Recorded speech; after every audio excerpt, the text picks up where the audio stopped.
Assalamualaikum warahmatullahi wabarakatuh. Bismillahirrahmanirrahim. Anak-anak sekalian, alhamdulillah hari ini kita bisa berjumpa kembali dalam lanjutan pembelajaran pendidikan agama Islam dalam keadaan sehat walafiat.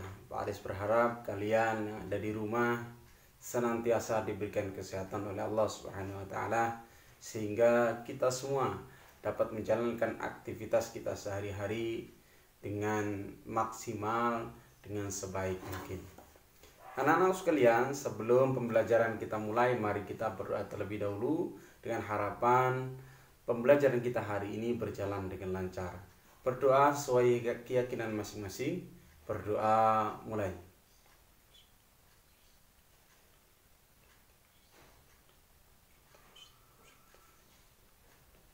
Berdoa selesai. Anak-anakku, pada pertemuan yang kemarin kita sudah membahas tentang penyelenggaraan jenazah, perawatan jenazah ya.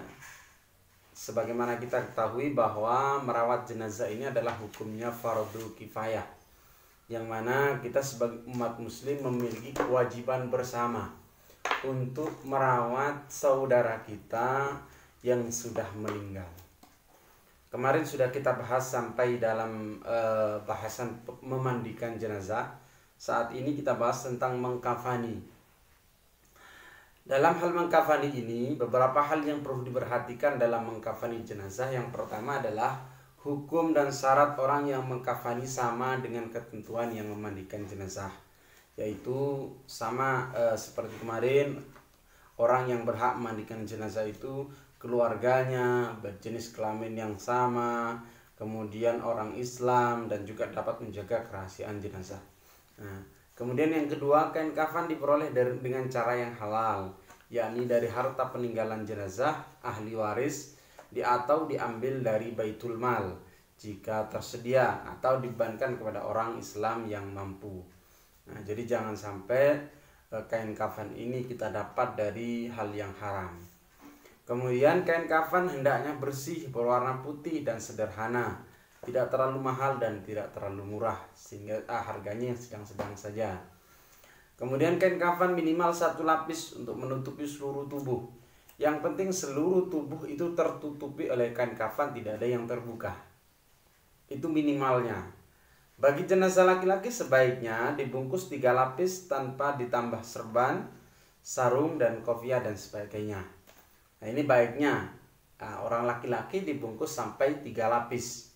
Kalau perempuan yaitu sampai 5 lapis. Ya, ada penutup jenazah perempuan sebaiknya 5 lapis, termasuk baju bagian bawah dan jilbab.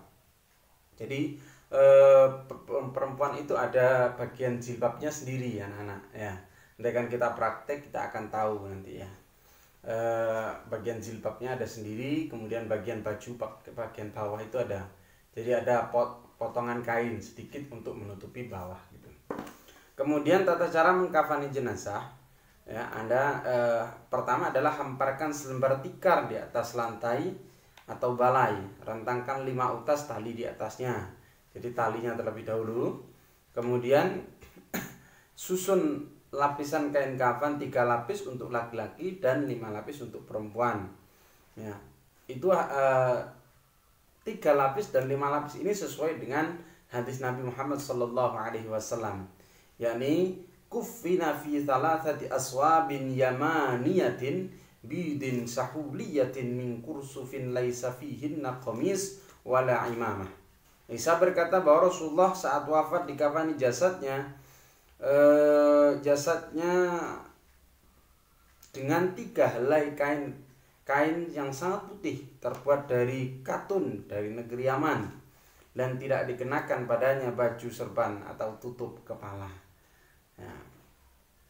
Kemudian di atas kain kafan ditaburi dengan kapur barus atau wangi-wangian ya. Jadi ditambah lagi, tadi kan mandi sudah dikasih wangi-wangian, kapur barus ya. Ini di kain kafan juga dikasih. Kemudian jenazah diletakkan di atas kain kafan dengan menempelkan kapas cukupnya pada bagian lubang-lubang yang ada pada tubuh. Ya, jadi hidung itu dikasih kapas. Ya, biasanya di sini ya untuk menutupi lubang-lubang yang ada. ya dari mata seperti itu ya.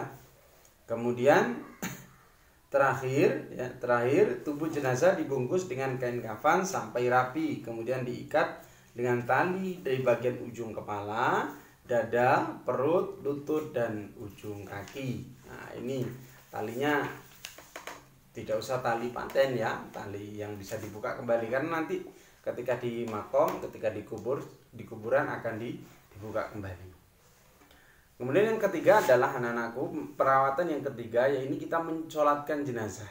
Syarat solat jenazah adalah pihak yang menyolatkan yakni orang Islam suci dari hadas besar dan hadas kecil serta suci badan dan tempat dari najis, menutup aurat dan menghadap kiblat.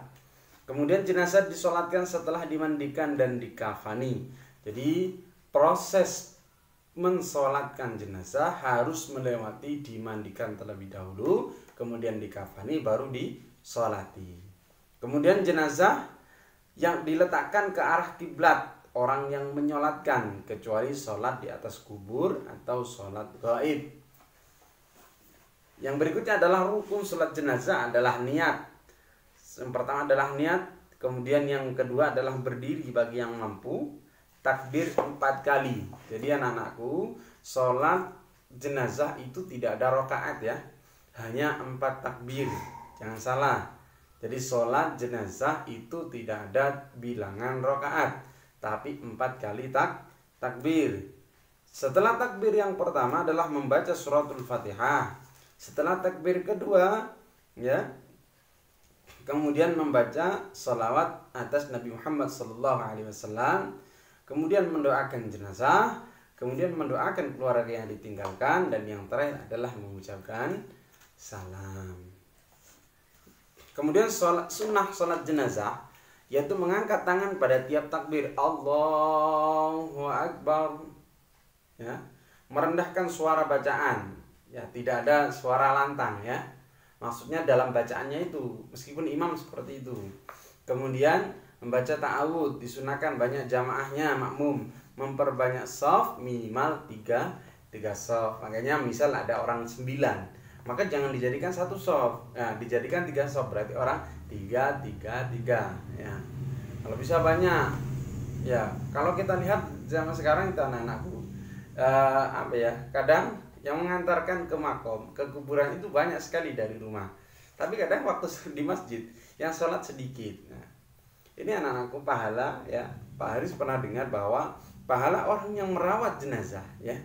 Kata Nabi itu pahala orang yang merawat jenazah sampai mengantarkan ke kuburnya, mensolatkan, mengkafani, istilahnya ikut seperti itu.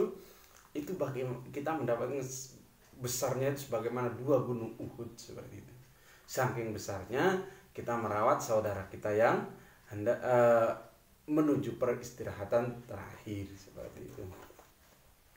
Kemudian tata cara sholat jenazah ya. Sholat jenazah dilaksanakan setelah jenazah dimandikan dan dikafani dengan cara sebagai berikut. Ya, ini perlu kalian baca sendiri saja ya. Tadi ini sudah ada di rukun sholat jenazah, sebenarnya sama ya. Ini adalah doa-doanya, niat-niatnya ya. Kalau niatnya itu adalah usolli ala hadzal mayyiti, itu kalau laki-laki ya, usolli ala hadzal mayyiti 4 takbiratin fardhu kifayatin makmuman atau imaman lillahi ta'ala. Kalau perempuan, usolli ala hadihil mayyitati 4 takbiratin imaman atau makmuman lillahi ta'ala. Seperti itu anak-anakku. Kemudian yang terakhir adalah mengkuburkan. Ini adalah proses perawatan atau penyelenggaraan jenazah yang terakhir. Tata cara menguburkan jenazah sebagai berikut. Waktu yang pertama adalah menguburkan jenazah boleh kapan saja, pagi, siang, sore ataupun malam ya, kecuali di saat matahari terbit, matahari berada di tengah-tengah, atau matahari tenggelam pas baru terbit itu matahari pagi, atau pas matahari di tengah-tengah di atas pas zuhur, atau pas maghrib ya. Hendaknya setelahnya itu ya. Kemudian kaifiat atau caranya. Memasukkan jenazah ke dalam kubur hendaknya dimulai dari kepala terlebih dahulu, dilakukan lewat arah kaki, ya. Di dalam liang lahat jenazah diletakkan dalam posisi miring di atas lambung kanan bagian bawah menghadap kiblat atau dengan memakai ganjal tanah atau batu. Biasanya kan diganjal itu ya, ganjal di pinggir itu kan. Ya, kemudian pipi dan kaki jenazah ditempelkan ke tanah dengan membuka kain kafannya, begitu pula tali-tali pengikatnya turut dilepas. Pak, bagaimana dengan kondisi ketika kita dimakamkan dengan peti? Nah, sekarang itu kan COVID itu dimakamkan dengan peti. Ternyata di dalam peti itu juga dikasih tanah, ya, dikasih tanah ditempelkan, ya, juga sama seperti itu, ya, prosesnya sama. Kemudian setelah liang lahat ditutup, dianjurkan kepada pengantar untuk memulai menimbun kubur dengan memasukkan tanah 3 kali ke dalam kubur, kemudian dilanjutkan penimbunan. Setelah selesai penguburan diakhiri dengan doa yang isinya mohon ampunan dan keteguhan. Kemudian Rasulullah mengingatkan agar tidak membuat bangunan di atas kuburan tersebut seperti diberi marmer atau batu pualam yang mewah dalam rangka memuliakan si mayat. Tidak usah. Yang penting kita menghormat, kita beri nama, kita beri tanda, itu sudah cukup. Ya, tidak usah sampai dibangun mewah, kemudian misal dibuat pondok seperti itu. Ya, kecuali dalam kebutuhan yang memang satu contoh misal seperti ulama yang nanti akan diziarahi, ya, di pinggirnya. Kalau satu contoh di makamnya kiainya Pak Hais itu, makamnya sendiri itu tidak dibangun, tapi hanya di pinggirnya diberi kayak di plaster, dikasih keramik gitu ya, ya, untuk tempat peziarah seperti itu. Kalau makamnya sendiri tetap tidak dibangun, tidak diapakan, tetap tanah seperti itu. Kemudian yang kelima adalah takziah, ya. Takziah berarti menghibur, yaitu mengunjungi dan menghibur keluarga yang ditinggalkan, memberikan kekuatan, memberikan kebahagiaan terhadap orang yang ditinggalkan supaya tidak berlarut-larut dalam kesedihan. Itulah anak-anakku, perawatan jenazah ini, ya, penyelenggaraan jenazah ini harus kita lakukan dengan baik sesuai dengan ajaran Islam. Kita diwajibkan bersama, ya, bersama untuk merawat saudara kita, ya, yang hendak menghadap kepada Allah Subhanahu wa taala.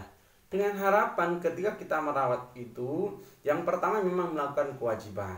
Yang kedua adalah mengingatkan kepada diri kita bahwa nanti kita juga bakal seperti beliau, seperti itu, ya. Ya, mungkin itu saja anak-anakku, sedikit, semoga bermanfaat, ya.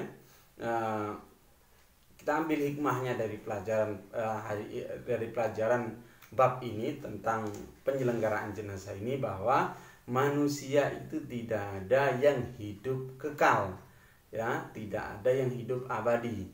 Semua akan kembali pada waktunya. Makanya kita kalau orang meninggal itu kita ucapkan inna lillahi wa inna ilaihi raji'un. Cukup anak-anakku, kita lanjutkan di pertemuan berikutnya. Kurang lebihnya mohon maaf. Wallahul muwaffiq ila aqwamit thoriq. Wassalamualaikum warahmatullahi wabarakatuh.